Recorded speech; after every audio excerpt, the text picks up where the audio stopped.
intervene had come, for the problem was being prolonged while Son behaved as if faith did not exist.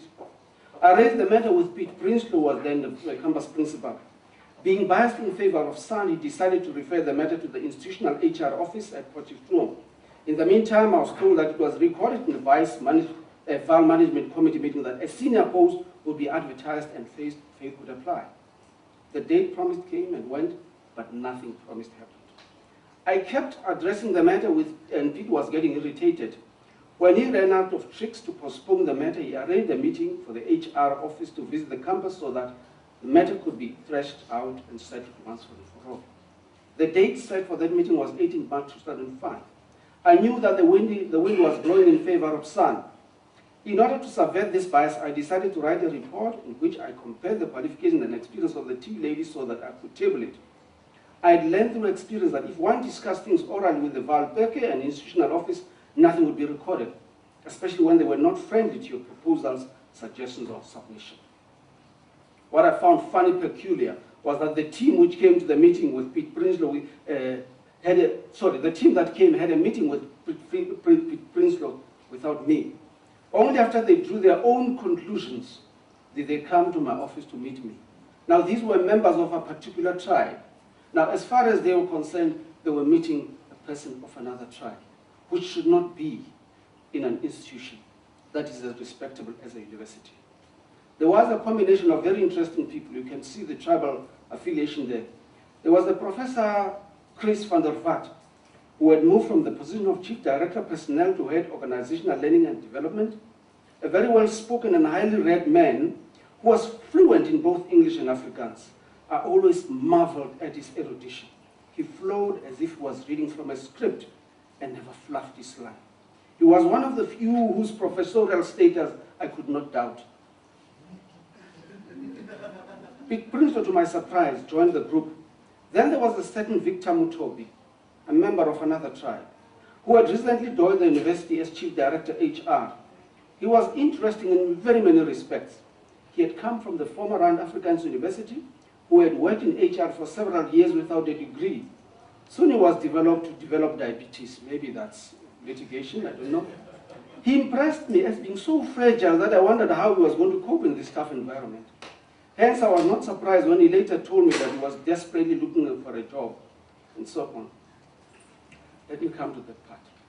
There were other two people in that meeting, Pierre Ditoy, I cannot remember who else. I was surprised why such a big delegation when the issue appeared to me to be so simple and straightforward. As soon as we settled down, I told them that I had prepared a report and that it would be a starting point of our discussion. They were visibly surprised. More so when I distributed handouts of my report. My memo is stated with reference to the people who still did not have job descriptions. 1. According to the VMC minutes of October 2004, these were to be finalized by the managers by the end of 2004 academic year. Unfortunately, this had not come to pass. That was more than a year later. Among these cases were Mrs. Hosanna, and this was the most perplexing of the case. Mrs. Hosanna was supposed to be transferred from Vista to the new university as chief librarian. But what was happening was that the post which Ms. Hosanna held at Vista was senior librarian, and her qualifications were Bachelor of Librarian Science and an honors and a master's. Her work experience includes the Vaal Triangle Technicon, that is here before, as a librarian, Daily Dispatch as assistant librarian, the ESCOM Information Center as assistant librarian, and Cape Technon as assistant librarian. At the arrangement for transfer of the Spookings campus to the Visit campus, Ms. Hosanna's case was left pending because certain uncertainties in a transfer with regard to her position were still outstanding. According to the library profession, the following hierarchy of recognized designations were, and then I don't go into that, but the long and short of it was, she was one of the most highly qualified people. But because people had allegiances to the past, that was not going to matter.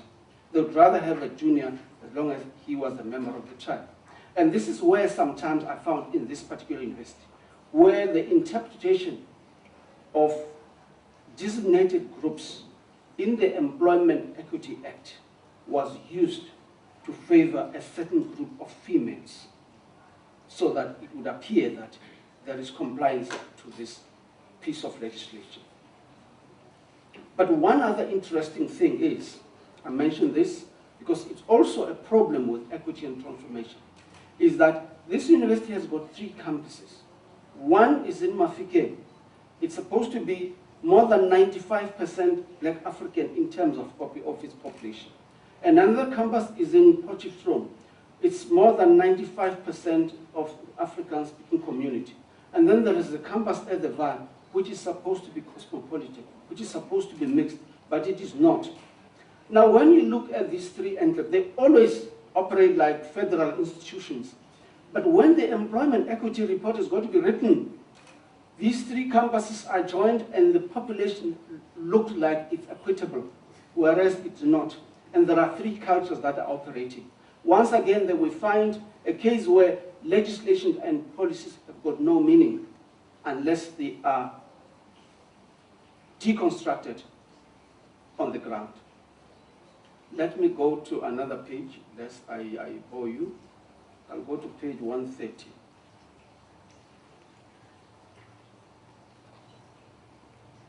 Okay.